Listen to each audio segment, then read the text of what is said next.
সুপ্রিয় দর্শক, স্বাগত জানাই প্রিমিয়ার ইউনিভার্সিটি প্রেজেন্টস রাত 9টার খবর।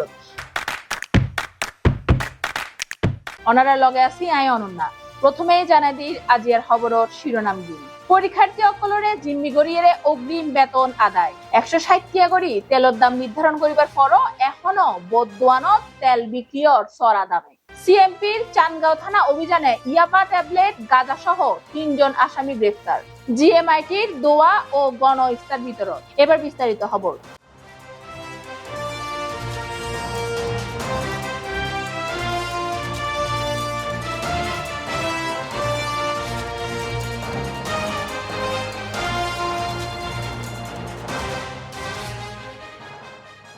চলতি বছরের এইচএসসি ও সমমান পরীক্ষা শুরু হইব আগামী 26শে জুন। পরীক্ষাত অংশ লইতে নির্বাচনী পরীক্ষা উত্তীর্ণ শিক্ষার্থী অকল এখন ফরম পূরণে ব্যস্ত। কিন্তু শিক্ষা বোর্ডের দায় সারা বিজ্ঞপ্তিরে ঢাল বানাইয়ে তারার হাসুতুন 7 মাসের বেতনের টিয়া একসঙ্গে আদায় করা। অল্প সময়ে বোধজনে এত টিয়া জোগাড় করতে চরম বিপাকে পড়েন। বিশেষ করে মধ্যবিত্ত ও নিম্নবিত্ত পরিবারের সন্তানকলর ফরম পূরণের রঙে অগ্রিম বেতন পরিশোধে হিমশিম খাত তারা। কলেজ কর্তৃপক্ষের এমন আবদারে ক্ষুব্ধ পরীক্ষার্থী এবং অভিভাবক বৃন্দ। তারা জানাই এসএসসি পরীক্ষা শুরুর পরও কলেজতুন কিল্লাই মাসিক বেতন চাওয়ার তার হারণ বুঝিত নফারের তারা 3 মাসের বাড়তি বেতন লনর। তাছাড়া মার্চ তুন সেপ্টেম্বর পর্যন্ত 7 মাসের বেতনের টিয়া একসঙ্গে অগ্রিম আদায় করা। অগ্রিম বেতন পরিশোধ ন করলে আটকায় দনর ফরম পূরণ। এতে করি চরম আর্থিক চাপত পড়ে তারা। ফরম পূরণে বাড়তি ও অগ্রিম বেতনের টিয়া লন বন্ধে সরকার তথা শিক্ষা মন্ত্রণালয়ের পদক্ষেপ চাই শিক্ষার্থী এবং অভিভাবক বৃন্দ। আমরা সবাই আমার সকল সাধারণ শিক্ষার্থীরা সকল প্রাইভেট কলেজের পক্ষ থেকে আমরা যখন আমাদের কলেজে অ্যাপ্লিকেশন করেছিলাম তখন অনেক ক্ষেত্রে দেখা গেছে ওনারা অ্যাপ্লিকেশন গ্রহণ করেননি, আমাদের কোনো কথা শুনতে চাননি। এখন আমরা যখন বোর্ডের কাছে এসেছি, বোর্ড আমাদেরকে বলেছেন যে আমাদের কলেজের উপরে ওনারা হস্তক্ষেপ করতে পারেন না।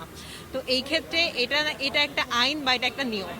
তো এখন আমার কথা হচ্ছে, আমরা যেহেতু 18 মাস ক্লাস করছি বা আগে সবাই 24 মাসের বেতনটা দিয়ে এসেছেন, ঠিক আছে, যেহেতু আমরা 18 মাস ক্লাস করছি, আমরা চাচ্ছি শিক্ষা মন্ত্রণালয়ের কাছে আমরা অনুরোধ করব যে আমাদের এই নিয়মটা যাতে পরিবর্তন করা হয়।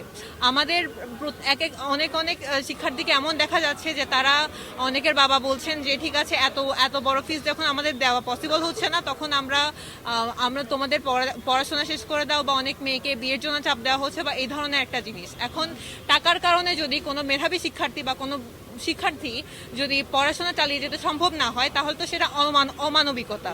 যে অমানবিকতা কিভাবে কোনোভাবে আইন হতে পারে? অমানবিকতা কোনোভাবে আইন হইতে পারে না। আমি তো জানি আইন সবসময় মানবতার কথা বলে। তাই আমাদের শিক্ষা মন্ত্রণালয়ের কাছে অনুরোধ থাকলো যে এই 18 মাসের 24 মাসের এই সেশন ফির বা এই 24 মাসের ফি কন্টিনিউ করার এই নিয়মটা পরিবর্তন করে এটা 18 মাসের করা হোক। আর যদি এটা পরিবর্তন না করা হয়, তাহলে আমরা রাজপথে নেমে বা যেভাবেই হোক আমরা কর্মসূচির মাধ্যমে রাজপথে থেকে আমাদের দাবি আদায় করে নিব ইনশাআল্লাহ। খুচরা বাজারত 160 টাকা তেলের দাম নির্ধারণ করিবার পরও চক বাজারত এখনো বদদোয়ানত তেল বিক্রিয়র চড়া দামে। এই বিষয়ে খুচরা ব্যবসায়ী এবং সাধারণ জনগণ কি হর তা সন ভিডিও। প্রতিটা কোম্পানির একটা অজুহাত বলতে হালিয়ে যান নাকি তোর কোম্পানি আর 1 লিটার করে তেল দিয়ে হয়তো তোরাতে 4 বস্তা আটা লম পড়ব, আর এটা 8-10 খান আটা ভরি থেকে ইন্ডিয়ার জার করে বেশি নেওয়ারির। তো আমরা মালেম বেচুম কেন? ওনারা যারা বড় বড় র্যাগে আসন, বড় বড় প্রশাসন আসন, ইতারা বড় বড় কোম্পানির ওনারা বালা করিয়ে গে করেন দৌড়িয়ে জাগার মাঝে বেগের দাম সমন, বাজার মাঝে মাল সারন, তো এরা দোকানদার খুচরা বিক্রেতা মনে করেন জিনিসপত্র কি করিব, দাম হারিয়ে বেচিব। তেলের দাম সরকারে কইছে যে আমাদেরকে 160 টাকা খাওয়াইবো বলে, 100 টাকা তো তেল কেজি খাওয়াবো। আমাদের ফেসবুকে পাইছি, এখন 100 টাকা দূরের কথা 160 টাকা আমরা তেল কেজি পাইতেছি না। 180 টাকা 90 টাকা তেল বেচতেছে এখনো বর্তমানে। 72 টাকা কিনে আমরা কিভাবে 60 টাকা বিক্রি করবো? এবং ডিসি মহোদয় যিনি যেটা বলছেন এটা তো কার্যকারী হচ্ছে না। আমাদের 172 টাকা করে কিনে আনতে হচ্ছে। আমাদের আরো খরচ আছে না, এক্সপেন্ডিচার আছে না, এই দোকানের অনেক খরচ আছে না এগুলি। তো আমরা 175 টাকা বিক্রি করতেছি, তো আমরা কিভাবে তেল বিক্রি করবো বলেন 160 টাকা করে? এটা তো কোনো কার্যকারী হচ্ছে না। মেয়র সাহেব বলছেন, ডিসি সাহেব বলছেন 160 টাকা করে দেওয়ার জন্য, কই কোনো এটার কোনো কার্যকারিতা? আমাদের মেমো আছে, দেখেন 172 টাকা করে কিনে আনছি আমরা। অবশ্যই আমরা তো কিনে আনছি, আমরা মেমো দেখাচ্ছি এবং কোন কোম্পানি থেকে নিছি সেটা তো আছে। হ্যাঁ, 172 টাকা করে আমরা কিনলাম, আমাদের খরচ আছে না, এই দোকানটার একটা খরচ আছে না, তাইলে 75 টাকা তো আমরা বেচতেছি 75 টাকা করি, তো আমি কি করবো? আবার ওইটা তেল দিচ্ছে না, যদি ময়দা আটা না নিয়ে, এখন তো ময়দা আটা কেউ নিচ্ছে না, সরষের তেল নিতে হচ্ছে, তাহলে কিভাবে ব্যবসা করব বলেন আপনি? মেয়র মহোদয় এবং ডিসি মহোদয় যেটা বলছেন অত্যন্ত ভালো কথা, কিন্তু কার্যকারিতা হচ্ছে না, সেটা মনিটরিং করতে হবে সর্বক্ষণ। মেয়র যে রেটটা নির্ধারণ করে দিই এবার আসলে কিন্তু এখনও বাস্তবায়ন নয়, আর কিন্তু মার্কেটের মধ্যে নফায়, যার কারণ ইয়েন প্রত্যেক মার্কেটে প্রত্যেক দোকান যদি তদন্ত করেন তাহলে অনা অবস্থা বুঝতে পারবেন। আশা করি এই ব্যাপারে তদন্ত করলে ভালো হয়। আর অপরিণে আর কিন্তু এখনও কিন্তু নফায় কেন হন এফেক্ট আর মার্কেটের মধ্যে ফান হাজার অবশ্যই ভালো। আর যারা নিম্ন শ্রেণী আছি, যারা আর এইসব তেল আনাতে প্রয়োজন হয়, নিত্য প্রয়োজনীয় জিনিস, এই প্রয়োজনীয় জিনিস আনালে অবশ্যই উপকার হইব। খানার এখন পলিটিক্স নকরি, রাজনীতির ল ইনভলভ নয়, আনালে দরকার হলে জিনিসপত্রের দাম সাশ্রয় মূল্যে যদি আনার দেয় তাহলে আনালাই উপকার হইব, সাধারণ মানুষ হলে সবচেয়ে বেশি উপকার হইব। ফলের দাম যে নির্ধারণ করে দিয়ে ব্যবসায়ী হলো নুনের ব্যবসায়ী তারা কি সিন্ডিকেট এখনো ন ভাঙ্গে এবং কি তেলের দাম আগের মতোই লর মেয়ের এবং কি জেলা প্রশাসক দুজন হইয়ে তারা গুদাম যাই কি করি হইয়ে শিলগালা করি হইয়ে কিন্তু হনা হাস নর জেলা প্রশাসক এবং মেয়ের দুজনের কি হনা হতাই কি তারা হাক কর্ণ ন করে তেলের অভাব, তেলের দাম বেশি। বর্তমান বাজারে তেলের দাম কত করে? 190 95। এখন বোতল তো নাই, ওই বোতল এবং প্যাকেট বাজারে নাই। বোতল কুলিয়ে তারা দাম পরিয়ে কি 200 টাকা ধরে বেচে আর লই গত পরশু লই না 160 হড়া হলো 100 নাই তেল নাই 160 টাকা কত জিবে সুপার নাস্তা বানা মাইছি বিও কি 180 টাকা এখনো তো তোর 160 টাকার দর হনমিকা 5000 তেল আর তো এখন লিটার হিসেবে কিনিল 170 টাকার ওর কিনন ভরার আর কেজি হলে 195 টাকা সয়াবিন তেল কিনা ভরার। ওই যে মানে মেয়র মহোদয় দিয়েন আর গা তেল দাম নির্ধারণ করছি, কিন্তু এই রেটে হনমিকা 5000 তেল।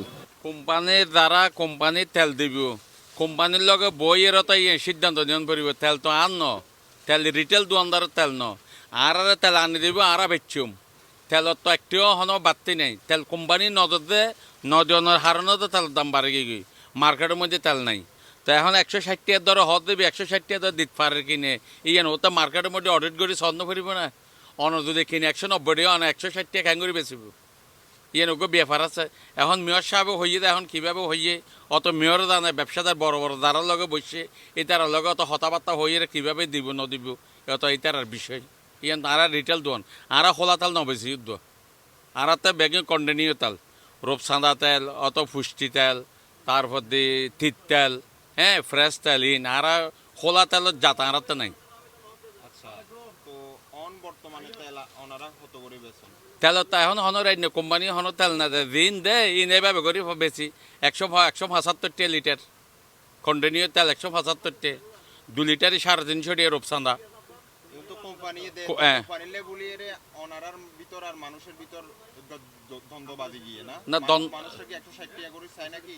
160 টাকার দরে দিবে হোলা তেলের হতা হইও কি তেল হইয়ে ইয়ান তো আরা হইতে পারতেন না, আরা ন জানি অত হোলা তেল 160 টাকা দর দিব কেন? এবার যদি ফত্তা যদি হমিয়েই যারা ইম্পোর্ট করে এলসি করে এই তার না বিষয় আর লগে তো হন তার লগে হন ইয়া নাই কোপারেশন নেই। আর খোলা তেল যেহেতু ন বেশি আর কোম্পানি যদি আজিয়া তেল দিব তেলিবে রেডি যদি হয় আসবে 162 টাকা আর বেচুম দে 164 টাকা, এবার যদি হয় 158 টাকা আর 160 টাকা আর দন ভরবে আর বেচুম। আর মেয়র সাহেব যদি হয়ে থাকে তাহলে আর মেয়র সাহেব যদি গাড়ি এনে দিয়ে আনি রাখবো তোমার তেলিয়ত তো ল 155 টাকা 158 টাকা আর আনিয়ে 160 টাকা বেচুম, সুন্দর। মেয়র সাহেবের হতা তো সুন্দর আছে, কোম্পানি দিয়ন ভরিব তেল তো আর দিয়ন পড়বে 160 টাকা বেশি পাল্লাই। সিএমপির সানগাঁও থানা অভিযানে 140 পিস ইয়াবা ট্যাবলেট ও 500 গ্রাম গাঁজা সহ মাদক বিক্রয়লব্ধ 17,000 টিয়া এবং 3 জন আসামিরে গ্রেফতার করেছে পুলিশ। এ বিষয়ে বিস্তারিত জানান সহকর্মী শাহরিয়ার সুমন। চট্টগ্রাম মহানগর অলিগলি কোনো জায়গা বাদ নাই মাদকের সরাসরি এই মাদকের জিরো টলারেন্স ঘোষণা করছেন চট্টগ্রামের পুলিশ কমিশনার, কিন্তু এই কার্যক্রম হদুর or Ara Ekana chime Chittagong সাংগা থানার বিশেষ অভিযানত বদ্দারের কাঁচা বাজারের গলির মুহূর্তে ধরা পড়ছে কিছু মাদক কারবারি, উদ্ধার হইয়ে কিছু মাদক ইয়াবা ট্যাবলেট সহ গাঁজা সহ উদ্ধার হইয়ে এবং কি 3 জনকে গ্রেপ্তার করছে। মাদক লয়ে আরা প্রতিনিয়ত বিভিন্ন ধরনের সংবাদ প্রচার করি, কিন্তু মাদক লয়ে যে এত সুন্দর অভিযান করছে সানগা থানার পুলিশ ইবা প্রশংসা বাসের চট্টগ্রাম নগরী সানগা থানার পুলিশ অফিসার ইনচার্জ আলতাফউদ্দিন সিএনডিবির হদ্দে আর এত এলাকার যত মাদক কারবারি কিশোর গ্যাং হইতে ধরে যে কোনো অপরাধ আর জিরো টলারেন্স ঘোষণা করছি, যারা যে কোনো তথ্য পাইলে আর সাথে সাথে ফোন করিবেন আইন সাহায্য করুন গজুম। জিএমআইটির দোয়া ও গণ ইফতার বিতরণ কর্মসূচি অনুষ্ঠিত আজিয়া চট্টগ্রামের 2 নম্বর গেটত। ইফতার বিতরণ কর্মসূচিত প্রধান অতিথি হিসেবে উপস্থিত আছেন চট্টগ্রাম সিটি কর্পোরেশনের mayor doctor Sadat Hossain, Chattogram press ক্লাবের সদস্য সচিব জাহিদুল করিম কোচি, চট্টগ্রাম মেট্রোপলিটন সাংবাদিক ইউনিয়নের সম্মানিত প্রেসিডেন্ট শাহা নেওয়াজ। সর্বপ্রথমে সকল মিডিয়াকে অসংখ্য ধন্যবাদ জানাচ্ছি আজকে আমাদের প্রশ্ন দেওয়ার জন্য। আমাদের প্রতিষ্ঠান হচ্ছে প্রথমত জিএমআইটি, গ্লোবাল মিশন আইটি। এই প্রতিষ্ঠানের যাত্রা শুরু করেছে 2016 সালে। গত 9 বছর ব্যাপী চট্টগ্রামবাসীকে আমরা আইটি সেবা দিয়ে যাচ্ছি। আমাদের একটা মিশন ছিল ঢাকা থেকে চট্টগ্রাম পিছিয়ে আছে মিনিমাম 5 থেকে 10 বছর। আমরা চিটংটাকে আমরা আগে নিয়ে যাব, চিটংকে আমরা ঢাকার সমান নিয়ে যাব এবং চট্টগ্রামের যারা ইয়াং জেনারেশন আছে তাদেরকে আইটি শিখে শিক্ষিত করে আমরা তাদেরকে ইন্টারন্যাশনাল মানে তৈরি করে যেন সারা ওয়ার্ল্ড থেকে তারা ইনকাম করতে পারে। আমরা এটা কি করছি, ডেভেলপ করছি। কারণ আমাদের চিন্তা হচ্ছে একটাই, যারা অসহায় নিপীড়িত এই যে রোডে ঘাটে আছে তারা অনেক সময় যাচ্ছে আমরা খাই, তারা দেখে তারা খেতে পারে না। বাট আমাদের চিন্তা ভাবনা হচ্ছে আমরাও ভালো থাকবো, তারাও ভালো থাকবে, তাদেরকে আমরা কি করবো আগে নিয়ে আসবো। হয়তো মিডিয়া তোমাকে হাইলাইট করে নেই, আমি আপনাদের বলতে চাই, পুরো দেশবাসীকে জানাতে চাই জিএমআইটি বাংলাদেশের জন্য একটা বিশাল আশীর্বাদ হবে। স্মাইল ফাউন্ডেশন বাংলাদেশের নিপীড়িত মানুষের। সুপ্রিয় দর্শক, শেষ ঘড়ির প্রিমিয়ার ইউনিভার্সিটি প্রেজেন্টস রাত 9টার খবর আবারও চলে এসম অনারাল্লাই তথ্যবহুল খবর লইরে। ততক্ষণ পর্যন্ত বেগম সিএন টিভি সিরিজের সাথে থাকিবেন এবং সুস্থ থাকিবেন। ধন্যবাদ।